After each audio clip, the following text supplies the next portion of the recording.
Nabi Sallallahu Alaihi Wasallam dan keluarganya. Kemudian beliau menyampaikan sambutannya kepada penghormatannya kepada Ustaz Hasan Zaimuri dan kepada teman-teman termasuk Ustaz Sultan, dan beliau mengucapkan kepada penjenengan semua Assalamualaikum warahmatullahi wabarakatuh. جئناكم زيارة في الله ولله ومن أجل الله ونسأل الله أن يتقبلها منا ومنكم.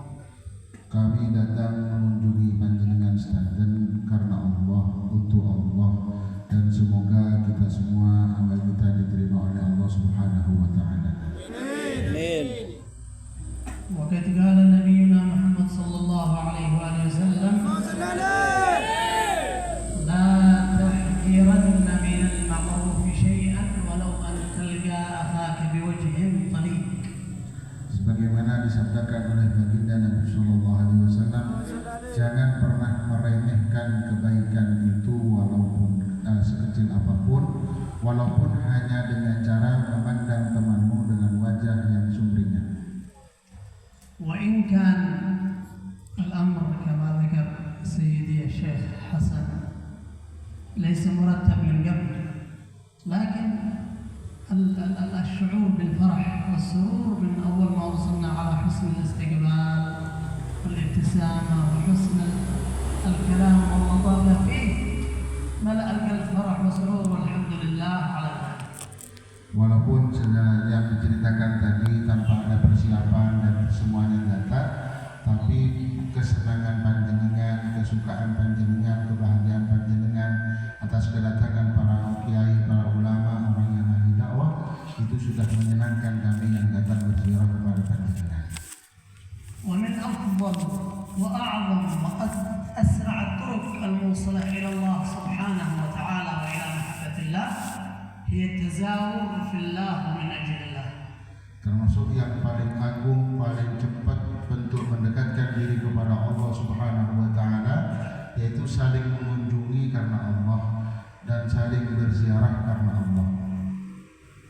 Allah Subhanahu wa taala يقول في حديثه القدسي وجبت محبتي للمتحابين فيها والمتجالسين فيها والمتزاورين فيها. Allah Subhanahu wa taala berfirman dalam sebuah hadits qudsi, wajib cintaku kepada orang yang suka saling mencintai karena aku, saling berkunjung karena aku, dan saling berziarah karena aku. الوعد جاء من الملك الملوك وأعظم العظماء سبحانه وتعالى من إلهنا الرب الكريم سبحانه وتعالى يقول وجبت محبتي. Janji itu datang dari Raja dan para Raja yang Maha Kuasa, pemilik segalanya. Beliau Allah mengatakan wajabat mahabbati, telah wajib baginya cinta dari aku. إذا قال الله شيء فلا بد أن يكون. Kalau Allah sudah mengatakan sesuatu pasti terjadi. لو سمعنا وعد من أحد من المخلوقين، رئيس دولة أو ملك أو رئيس قرية أو رئيس بلاد أو رجل في الحكومة كبير وعد بوعد وهو إنسان صاحب ثقة، اطمأننا إلى ذلك الوعد الذي من هذا الرجل. Kalau datang janji dari orang yang kita anggap besar, kita anggap mulia, kita anggap berpangkat, seperti presiden, seperti DPR, seperti para menteri, kita percaya, kita tahu dia orangnya tidak pernah bohong. Kemudian kita dijanjikan sesuatu, kita akan percaya dan merasa tenang akan janjinya dia. Allah Subhanahu wa taala أوجب محبته يعني رضاه، أوجب عطاه، أوجب إحسانه للمتحابين في الله، ونحن وإياكم إنما جمعنا في هذا المجلس الحب في الله. Allah yang maha menunaikan janji, Allah menjanjikan cintanya, yaitu ridhonya, pemberiannya, rahmatnya akan diberikan kepada orang yang saling mencintai karena Allah. Dan kita bertemu karena saling mencintai karena Allah Subhanahu wa ta'ala. ووجبت أيضا قال في نفس الحديث للمتجالسين فيها وما جلسنا وإياكم هذا المجلس إلا من أجل الله، إحياء ذكرى مولد رسول الله صلى الله عليه وسلم. Juga diterangkan dalam hadis tersebut, wajib cintanya Allah bagi orang yang saling duduk bersama karena Allah. Sedangkan kita sekarang saling duduk bersama-sama karena ini menghidupkan peringatan Maulid Nabi Muhammad sallallahu alaihi wasallam. ووجبت محبة الله أيضا في نفس الحديث للمتزاورين في الله من أجل الله. ما جئنا إلى هذا المكان إلا لأنه موجود علماء وفضلاء وطلاب علم وطالبات علم، جئنا للزيارة من أجل الله. Dan juga dikatakan dalam hadis tersebut, wajib cintanya Allah bagi orang yang saling berkunjung karena Allah. Kami datang karena di sini ada kiai, ada ulama, ada santri, ada masyarakat yang mencintai tentang ilmu, maka kami berkunjung karena Allah. وسيأتي يوم من الأيام يوم الكل يذهل عن كل شيء، عن أبيه وأمه وأخيه وأخته وزوجته وأولاده، لكن لا يذهل ولا ينسى ولا يهرب من صديقه في الدين وأخيه الحبيب الذي تعلمه إياه في دين الله وجلس هو وإياه مجلس لله. Akan datang suatu hari orang itu melupakan saudaranya, ibunya, kakaknya, dan semua keluarganya akan dia lupakan, bahkan akan lari darinya. Tapi satu hal tidak akan pernah dilupakan oleh manusia, yaitu di hari tersebut, yaitu temannya, sahabatnya, yang dia bersama-sama mencari ilmunya Allah bersamanya, duduk bersama karena mencari ilmunya Allah, itu besok di akhirat akan saling tolong-menolong. فهنيئا لنا ولكم بهذه الصلة وهذه الزيارة وهذه المحبة وهذه المجالسة، ونسأل الله أن يرزقنا وإياكم عليها الإخلاص. Dan sungguh beruntung kita mempunyai rasa cinta ini, rasa saling senang, rasa saling suka karena Allah, untuk Allah. Dan semoga apa yang kita lakukan ini oleh Allah diberikan keikhlasan karena Allah Subhanahu wa taala. وجلوسنا وجلوسكم في هذا المكان وهذا المجلس وفي هذه الساعة هو تعرض لرحمة الله وتعرض لمحبة الله سبحانه وتعالى. Kita duduk bersama ini untuk berzikir, untuk memperingati Maulid Nabi seperti ini. Kita sedang menampakkan diri untuk mendapatkan rahmatnya Allah. Kita sedang menunjukkan diri kita untuk diberikan oleh Allah rahmat dan pemberiannya. وهي ساعة من ساعات قيام الليل. Dan malam ini termasuk waktu daripada waktu beribadah di waktu malam. ما حضرنا كما قال رئيس البلاد إلا باختيار من الله سبحانه وتعالى، الله الذي اختار لنا ذلك. Kita tidak datang dan tidak berkumpul sebagaimana dikatakan oleh Bapak Lurah karena pilihan dari Allah Subhanahu wa taala dan ditunjuk oleh Allah Subhanahu wa taala. وفي التعرض لرحمات الله يقول رسول الله صلى الله عليه وآله وصحبه وسلم: ألا إن لربكم في أيام دهركم نفحات ألا فتعرضوا لها. Untuk menampakkan diri supaya diberikan rahmat Allah, itu sudah dijelaskan oleh baginda Nabi Muhammad SAW. Beliau bersabda, ingatlah di Allah memiliki dalam satu waktu daripada setiap hari itu waktu yang diberikan nafahat oleh Allah, siraman rahmat dari Allah, maka persiapkan kalian untuk mendapatkannya. وكيف يكون التعرض لرحمة الله؟ Bagaimana cara menampakkan diri untuk mendapatkan rahmatnya Allah? أن تكون موجود في المكان الذي يحبه الله. Yaitu kita harus ada di tempat yang disukai oleh Allah. هنا مكان نزول الرحمات. Yaitu di sini tempat turunnya rahmat. هنا مكان نزول المحبة من الله. Di tempat seperti ini tempat turunnya cinta dari Allah Subhanahu wa taala.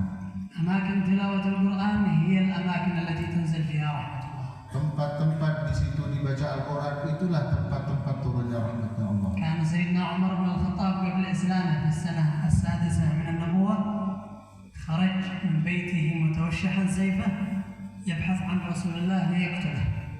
Karena dulu Sayyidina Umar bin Khattab sebelum masuk Islam pada tahun ke-6 setelah diutusnya Nabi Rasulullah SAW sebagai Rasul, beliau keluar dari rumahnya sudah membawa pedang dan keluar untuk membunuh Nabi SAW. وكان سيدنا عمر بن الخطاب رضي الله عنه مخيف. Sayyidina Umar dulunya sangat menakutkan. كان الكل يخافون منه. Semua takut dari Sayyidina Umar. وبدنه كان طويل. Tubuhnya itu tinggi. لو صعد على الخيل كانت أقدامه رضي الله عنه تمشي في الأرض والخيل تحته. Kalau beliau naik kuda, kakinya sampai ke tanah. من طوله وهيبته رضي الله عنه وأرضاه. Dan itu dari wibawa dari Sayyidina Umar. لما يطلع أحدكم الآن على الموتوسيكل هذا أقدامه في الأرض. كذلك كان سيدنا عمر بن الخطاب. Kalau kita naik motor, kita naik di atas motor, kaki menyentuh tanah. Itu Sayyidina Umar dulu kayak gitu, tapi di atas kuda. Beliau di atas kuda, kakinya menyentuh tanah. خرج من بيته ولقيته امرأة ووجهه عليه الغضب. إلى أين يا ابن الخطاب؟ Beliau keluar mencari Nabi ingin membunuhnya. Beliau keluar dengan wajah yang penuh emosi dan penuh kebencian. Akhirnya bertemu seorang wanita. Mau kemana engkau wahai Umar bin Khattab? فقال لأقتل هذا الصابئ الذي يسب آلهتنا. الصابئ يعني المخطئ. Aku keluar untuk membunuh orang yang bersalah ini yang telah mencaci maki Tuhan-Tuhan kita.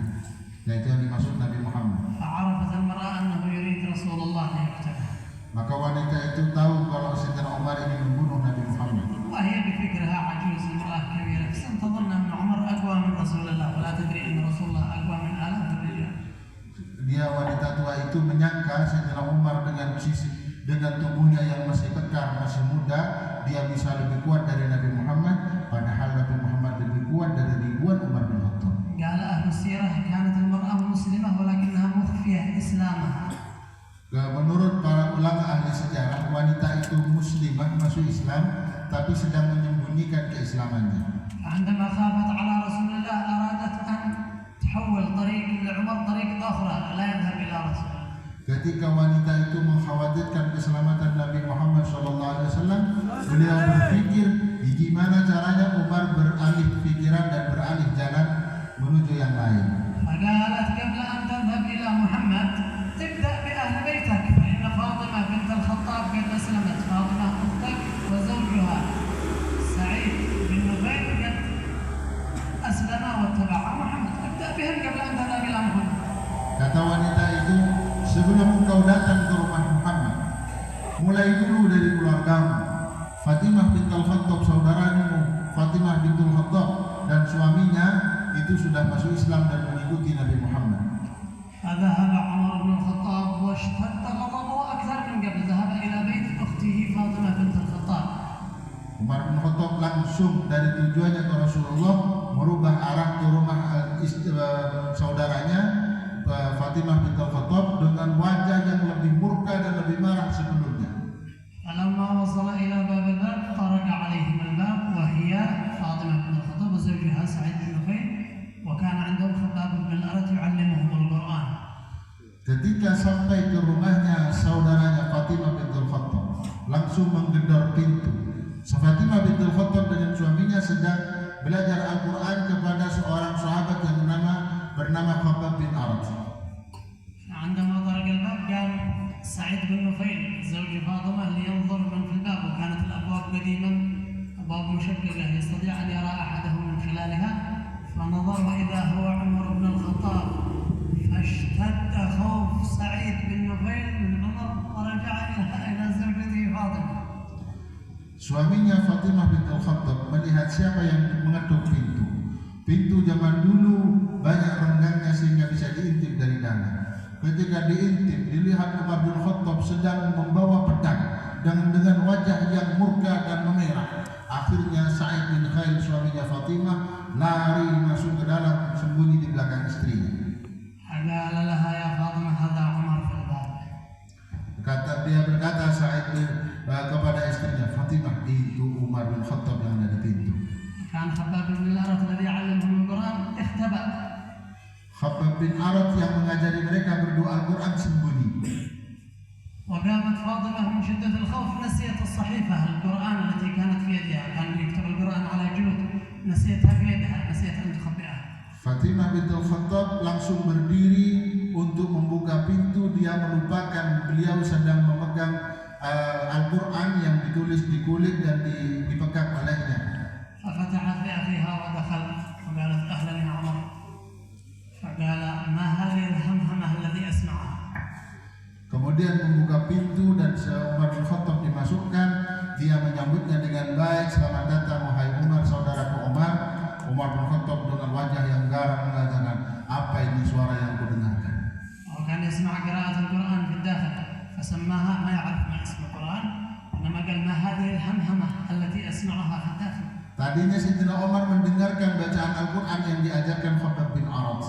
Karena tidak tahu itu namanya Al-Quran, akhirnya beliau mengatakan, suara apa ini? قالت لا شيء كنا نتحدث. Kata Fatimah bin Khattab saudaranya, nggak ada apa-apa, kami cuma bercerita. فنظر إليه يقول وما هذا الذي في يدك؟ Kedua melihat yang di tangannya Fatimah, apa itu yang di tangannya? فنظرت إليها وقالت هذا القرآن. Kemudian Fatimah mengatakan kepada Umar bin Khattab, inilah Al-Quran. قال أرني إياه. Akhirnya Umar bin Khattab mengatakan, tunjukkan padaku. قالت لا يا عمر أنت نجس لا تزال في كفرك وهذا القرآن لا يمسه إلا المتطهرون. Tidak Umar, kamu tidak bisa menyentuhnya, kamu masih najis, kamu masih kufur. Tidak ada yang bisa menyentuh Al-Quran kecuali orang-orang yang suci. فضربها عمر ضربة بيده وكان جلده كبيرة كما ذكرنا في الأعمال في وجهها حتى سقطت وشج وجهها وخرجت من وجهها وسقطت الصحيفة من يديها. Kemudian Umar bin Khattab menamparnya dengan tamparan yang keras dan beliau juara bulat. Tamparannya begitu keras hingga menyebabkan sobek di pipinya Fatimah saudaranya dan beliau berdarah, beliau jatuh dan Al-Quran yang dipegangnya pun jatuh. فأخذ الصحيفة عمر بن الخطاب رضي الله عنه وقرأ وإذا بها بداية سورة طه. أعوذ بالله من الشيطان الرجيم بسم الله الرحمن الرحيم طه ما أنزلنا عليك القرآن لتشقى إلا تذكرة لمن يخشى تنزيلا ممن خلق الأرض والسماوات العلى إلى آخر الصحيفة. Kemudian Sayyidina Umar membuka lembaran tersebut, dibuka ketika itu adalah permulaan ayat dari surat Thaha. Beliau membacanya Thaha, ma'anzal Al-Quran litasqa, Al-Quran tidak diturunkan supaya kalian menjadi celaka, dan seterusnya dibaca oleh Sayyidina Umar dan beliau faham bahasa Arab, faham balaghahnya, faham maknanya. Kata beliau, masa ini yang dikatakan sesat. عندما انتهى من القراءة ذرفت عينه بكى مباشرة. Ketika Sayyidina Umar selesai membacanya, langsung mengalir air matanya. فاطمة بنت الخطاب تنظر إلى أخوها وهو يبكي. Fatimah bin Khattab melihat saudaranya sedang menangis, padahal seumur hidup belum pernah kelihatan menangis. وهي تعرف أن أخوها صاحب قلب قاسي. Dia tahu kalau saudaranya itu orang yang berhati keras. يمكن ما قد رأت في حياتها يبكي. Mungkin dia tidak pernah melihat seumur hidupnya melihat Umar bin Khattab menangis. وكان شديد القساوة رضي الله عنه. Umar bin Khattab sangat keras kepala. لكن مجرد ما قرأ القرآن نزلت عليه رحمة الله أثناء قراءته للقرآن. Dan begitu membaca Al-Quran, turun rahmatnya Allah ke hatinya Umar bin Khattab karena telah membaca Al-Quran. نزلت عليه رحمة الله وهو لا يزال في كفره فكيف بك أنت وأنت مسلم. Turun kepada Umar bin Khattab rahmatnya Allah karena membaca Al-Quran, sedangkan dia masih kufur, masih kafir, belum percaya kepada Allah. Bagaimana dengan para santri-santri yang beriman dan cinta kepada Allah yang membaca Al-Quran? نزلت عليه رحمة الله وهو صاحب قلب قاسي فكيف بك أنت وأنت وأنتما قلوبكم لينة أنتم قلوبكم لينة. Turun rahmat kepada Umar bin Khattab karena membaca Al-Quran dan dia mempunyai hati yang sangat keras. Bagaimana panjenengan santriwan-santriwati yang berhati lemah lembut membaca Al-Quran, kemudian turun rahmat dari Allah Subhanahu wa taala. فمن شدة فرح سيدتنا فاطمة بنت الخطاب عندما رأت أخوها يبكي سألته نسيت الوجه قالت ما لك يا عمر لماذا تبكي؟ Saking senangnya Fatimah, saudaranya Sayyidina Umar yang sudah masuk Islam, melihat saudaranya yang begitu keras, begitu mulai menangis, saking senangnya melupakan sakit dan luka yang ada di pipinya. Langsung bertanya, ada apa Umar? Kok tumben kamu nangis? فقال أين محمد؟ langsung nanya, di mana Muhammad? قال ثم ماذا تريدون؟ Katanya, kamu mau apa dari dia? قال أريد أن أسلم وأتبعه. Aku ingin masuk Islam dan mengikutinya. قبل لحظات قبل ما وصلت إلى ساعة خرج من بيته يريد أن يقتل رسول الله. الآن لا يبحث عن رسول الله ليقتله. الآن يريد يبحث عن رسول الله ليحييه. رسول الله يحيي سيدنا عمر. Tadi barusan saja, belum sampai 1 jam, nyari Nabi, mau dibunuh Nabi. Setelah membaca Al-Quran dan mendapatkan bacaan Al-Quran, langsung mencari Nabi supaya dihidupkan oleh Nabi dengan kehidupan Islam. قالت عندما اطمأنت أن عمر يريد أن يسلم قالت رسول الله في دار الأرقم بن أبي الأرقم. Ketika Fatimah sudah percaya bahwa Umar akan masuk Islam betulan, baru diberitahukan di mana tempatnya Nabi Muhammad ada di rumahnya Arqam ibni Abdul Arqam. وكان المسلمون يتعلمون بالخفاء خيفة من الكفار. Dulu sebelum masuknya Umar kepada Islam, para muslimin belajar agama Islam ini sembunyi-sembunyi karena takut perlakuan buruknya orang kafir. فذهب سيدنا عمر بن الخطاب رضي الله عنه إلى دار الأرقم بن أبي الأرقم وطرق الباب. Langsung Sayyidina Umar itu mencari Nabi Muhammad ke rumah Arqam bin Abil Arqam, langsung mengetuk pintu dan di pinggangnya masih ada pedangnya. فقام أحد الصحابة بأمر من رسول الله لينظر من في الباب من الشهود، وإذا هو عمر رجع إلى رسول الله قال يا رسول الله الآن موجود مصيبة ورا عمر موجود ورا الباب يا رسول الله. Ketika salah satu sahabat mengintip siapa yang datang, keadaan masih menakutkan, sembunyi semuanya, mengintip siapa yang mengetuk pintu. Ketika dilihat Umar bin Khattab membawa pedang, langsung mengatakan kepada Rasulullah, sahabat tersebut, musibah datang Rasulullah. قال رسول الله من لعمر من يفتح لعمر. Langsung Rasulullah mengatakan, ada apa? Umar bin Khattab datang bawa pedang. Siapa yang membuka pintu untuk Umar? الصحابة خائفين ما حد قدر يقول أنا. Semua sahabat sembunyi, takut semua. Tidak ada yang berani membukakan pintu. لكن الحمد لله كان سيدنا حمزة بن عبد المطلب موجود. Tapi alhamdulillah Sayyidina Hamzah bin Abdul Muttalib, pamannya Nabi, ada di tempat itu. فقال أنا أفتح له يا رسول الله فإن كان يريد خيرا أعطيناه إياه وإن كان يريد غير ذلك قتلته بسيفه. Kata Sayyidina Hamzah, aku yang akan membukanya Rasulullah. Kalau dia memang ingin kebaikan, kita berikan kebaikan. Tapi kalau ingin yang selain itu, akan membunuh dia dengan pedangnya sendiri. فقام حمزة مباشرة إلى الباب وتبعه رسول الله صلى الله عليه وسلم. Kemudian Hamzah langsung datang ke pintu untuk membukanya dan diikuti oleh Rasulullah. فعندما فتح الباب استغرب سيدنا عمر أن حمزة موجود. حمزة قال نعم يا عمر ماذا تريد؟ Kemudian ketika pintu dibuka, Sayyidina Umar kaget, kok ada Sayyidina Hamzah di dalamnya? Karena beliau juga salah satu pendekar yang ditakuti di Mekah. Hamzah, kau di situ? Iya, ada apa? Mau apa kamu?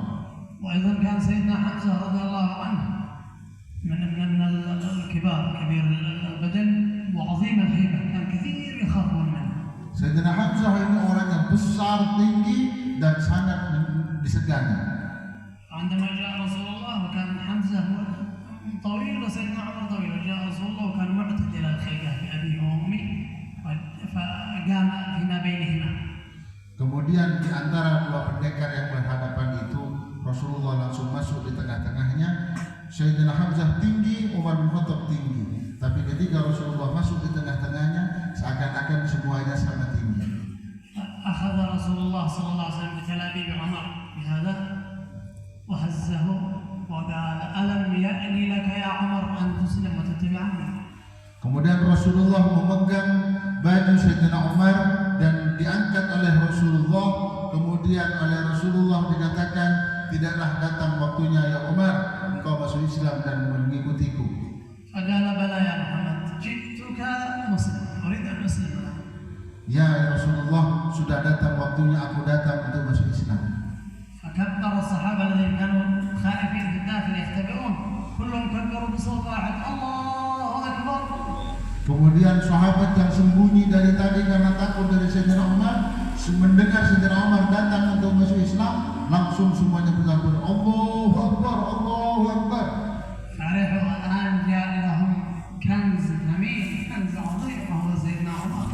Dan sekarang telah datang ini harta karun yang sangat besar, harta karun yang sangat mahal, yaitu Sayyidina Umar bin Khattab. الآن المسلمين كانوا ضعفاء بعد إسلام عمر سيكونون أقوياء. Dan dulunya orang Muslim begitu lemah ditindas oleh orang kafir, setelah masuknya Umar bin Khattab ke dalam Islam menjadi orang-orang yang sangat kuat. فقال سيدنا عمر لرسول الله لماذا لا تسألون من هذا اليوم من هذه الصلاة التي ستأتي لن نصلي إلا في الكعبة. Langsung begitu masuk Islam Umar bin Khattab, ya Rasulullah, kenapa kita sembunyi-sembunyi? Mulai hari ini setelah sholat yang akan datang ini langsung kita laksanakan di depan Ka'bah. خرج سيدنا عمر بن الخطاب من دار الأرقم بن أبي الأرقم ويريد يعلن إسلامه أمام الناس كلهم. الصحابة كلهم يختلفون إذا أحد أسلم السكوت، أما عمر لا يريد أن يعلن إسلامه. Kalau semua orang masuk Islam sembunyi-sembunyi tidak ingin diketahui, tapi begitu Umar bin Khattab yang masuk Islam langsung berjalan di jalan-jalan Mekah mengumumkan keislamannya. قال كيف أفعل حتى أن أنشر الإسلام يعرف الناس كلهم أنني أسلمت. Akhirnya beliau berpikir gimana caranya semua orang tahu kalau aku sudah masuk Islam. ذهب يبحث عن شخص يحب الكلام لا يحب أن يخفي السر أبدا. وجد فلان تعال هو يعلم أن هذا الفلان لا يمكن يكتم سر أبدا، خصوصا إذا عرف أنه سر. فلان تعال سأخبرك سرا بس انتبه تخبر أحدا. قال نعم الله يا عمر. قال أنا أسلمت واتبعت محمد. قال لا أسلمت. مجرد أن ذهب عمر مباشرة هذا الرجل نشر الخبر في مكة كلها. Akhirnya Sayyidina Umar punya ide, mencari orang yang banyak omong dan tidak bisa nyimpen rahasia. Ada satu orang di Mekah terkenal, tidak bisa menyimpan rahasia. Begitu ketemu dipanggil sama Sayyidina Umar, "Fulan, sini." Akhirnya aku akan memberimu rahasia, tapi hati-hati, jangan kasih tahu siapapun. Oh ya Umar, tidak apa-apa. Apa itu? Aku sudah masuk Islam dan ikut Muhammad. Begitu Sayyidina Umar berpaling, dia langsung mengetuk semua pintu di Mekah, ngasih kabar kalau Umar bin Khattab sudah masuk Islam. عندما وصل الخبر إلى أبو جهل أن عمر قد أسلم قال إيه عمر يسلم. لو قلت لي أن حمار بن الخطاب أسلم ممكن أصدقك، أما عمر يسلم مستحيل. Ketika kabar ini sampai kepada Amr bin Hakam atau Abu Jahal, kabar masuk Islamnya Umar bin Khattab, beliau kaget, Abu Jahal kaget. Masa Umar bin Khattab masuk Islam? Kalau saya dengar kabar khimarnya Ibnu Khattab masuk Islam, mungkin saya percaya. Tapi kalau Umar bin Khattab masuk Islam yang keras hatinya itu, tidak mungkin. Karena mereka tahu hatinya Umar bin Khattab ini sangat keras, tidak mungkin masuk Islam. ولكن شاء الله أن يلين قلب سيدنا عمر بسبب تعرضه لرحمة الله أثناء قراءته. Tapi Allah menghendaki untuk supaya hati Sayyidina Umar melemah, melembut, menjadi lemah lembut, yaitu dengan mendengarkan dan hadir di tempat bacanya Al-Quran, turun rahmatnya Allah, lemah lembut hatinya Sayyidina Umar. هكذا يا إخواني نتعرض دائما لرحمة الله. أي مجلس فيه ذكر الله، ذكر رسول الله، مجلس فيه قراءة القرآن، سنة من سنن رسول الله، إن عملناها ربما تنزل علينا رحمة الله في تلك الساعة ونسعد سعادة لا شقاء بعدها أبدا. Begitulah cara kita mencari rahmat Allah. Kita menampilkan diri kita di tempat-tempat turunnya rahmat, tempat pengajian Al-Quran, tempat disebut nama Nabi, tempat maulid Nabi. Di tempat-tempat seperti ini turun rahmatnya Allah. Ketika masuk ke hati seseorang, dia akan beruntung sampai akhir, sampai kiamat, dan tidak akan pernah celaka sedikit pun. وخصوصا عندما يكون جلوسنا مع الصالحين ونجلس معهم، هذا له فوائد أكبر وأعظم. Yang lebih khusus lagi ketika kita duduk di situ hadir orang soleh, maka manfaat kehadiran kita di tempatnya orang soleh tersebut itu mendapatkan faedah-faedah yang luar biasa. هؤلاء العلماء حفظهم الله كلهم ما شاء الله بلاد أندونيسيا مليئة بالصالحين والعلماء، يوم القيامة سيشفعون لكم إن شاء الله، لكن إن بقيتم معهم بالأدب والحضور والمداومة على مجالسهم. Di Indonesia ini banyak ulama, luar biasa banyak ulama di Indonesia, dan semua dari ulama-ulama itu suatu saat akan memberikan syafaatnya besok di akhirat nanti. Maka dari itu ketika kita hadir di majelisnya ulama, kita hadir dengan tenang, kita hadir dengan adab dan akhlak. ما ذكرنا في السابق وذكر الله سبحانه وتعالى أن المرء يوم القيامة يفر من أبيه وأمه وأخيه وصاحبته وبنيه وكل قبيلته وكل الناس يهرب منهم، لكن العالم لا يهرب من أحد، لأنه يشفع في طلابه، يشفع في أصحابه، حافظ القرآن يشفع، الصالحين يشفعون في أصحابهم، الصالحون يشفعون، فتقرب منهم لأجل تنال هذه الشفاعة يوم القيامة. Seperti yang kita ceritakan dari awal bahwa ketika hari kiamat datang, semua orang akan lari dari keluarganya. Ketemu bapaknya lari, ketemu ibunya lari, ketemu istrinya lari, ketemu saudaranya lari menjauhi mereka, kecuali ulama. Karena ulama justru menolong dan mencari orang-orang yang bisa mereka tolong. Mereka menolong santrinya, para ulama orang soleh menolong sahabatnya, menolong orang-orang yang dekat dengannya. Maka dekati mereka di dunia supaya kita besok di akhirat dapat bagian dari syafaat beliau-beliau para ulama. قال الصالحون بالتعلق بأهل السر يبدو لك السر. Kata orang-orang soleh, mengikatkan hati kita dengan para ulama yang punya barokah dan sir, itu akan menampakkan sir itu sendiri dalam diri kita. إن ظهرت في الدنيا هي ظاهرة الحمد لله، تظهر على كل من يجالس العلماء، تظهر كيف الناس يحبونه ويحترمون، هذا ظهورها في الدنيا، وفي الآخرة سترون العجب العجاب من مجالسة الصالحين. Kalau ada yang nampak di dunia sir rahasia yang didapatkan dari hatinya para ulama itu, sebagian ada yang dimuliakan orang banyak, disenangi orang banyak, bermanfaat untuk orang banyak. Kata orang Madura, oleh berkonek ibarat kiai, manfaat untuk orang banyak. Tapi itu satu dari penampakan sir yang nampak di dunia. Besok di akhirat akan ada lagi yang lebih besar dan lebih mengagumkan, yang lebih membuat takjub dari sirnya duduk bersama para wali dan para ulama. وفي الآيات كثير آيات قرآن من دعاء الأنبياء وهم أنبياء أصلح الصالحون يقولون في أثناء دعائهم واجعلني من الصالحين وألحقني بالصالحين واجعل لي لسان صدق في الآخرين. من يريد أكون مع الصالحين هؤلاء هم أنبياء فكيف بنا نحن مساكين. Dalam Al-Quran sering diucapkan, ditampilkan ayat-ayat yang menunjukkan para nabi berdoa kepada Allah untuk dijadikan atau dibersamakan orang-orang soleh. Padahal para nabi itu lebih soleh daripada orang soleh. Sudah nabi, apalagi? Tapi walaupun beliau nabi, beliau berdoa, waj'alni minas sholihin, jadikan aku orang soleh, walhiqni bis sholihin, kumpulkan aku dengan orang soleh. Dan begitu doanya para nabi, padahal sudah nabi ingin berkumpul dengan orang soleh. Bagaimana dengan kita yang ingin berkumpul dengan orang soleh? Allah yanfa'na wa iyyakum bi masyayikhna wa masyayikhna. Semoga Allah memberikan manfaat untuk kita semua dengan guru-guru kita semua. Hafizallah akhina Syekh Al-Allamah Hasan Zainuri. Semoga Ustaz Hasan Zainuri oleh Allah dijaga dari semua keburukan zahir dan batinnya. ويجعل الله النفع به في هذه البلاد وفي كل بلاد المسلمين وبطلابه وطالباته آمين اللهم آمين. Semoga Allah memberikan manfaat dari beliau, dari ilmu beliau kepada seluruh masyarakat yang ada di sini dan di luar tempat ini, dan para santri-santrinya juga semoga diberikan ilmu manfaat dan bermanfaat untuk umat Nabi Muhammad SAW. Barakallahu fi jami'il hadirin wal hadirat wa walidihim wa auladihim ajma'in. Semoga Allah memberikan berkah pada yang hadir laki-laki dan yang hadir perempuan, dan semoga Allah memberikan berkah juga pada anak-anak dan keturunannya. Wa hafizallah سائر أندونيسيا وخصوصا مالام وجميع أندونيسيا من جميع الفتن والمصائب وحفظها الله وبارك الله فيها وزادها الله حراسة ونور. Semoga Allah menjaga Indonesia dan lebih khususnya Malang dijaga oleh Allah dari segala keburukan-keburukan, dan semoga Allah menambahkan penjagaan itu daripada nurnya Allah Subhanahu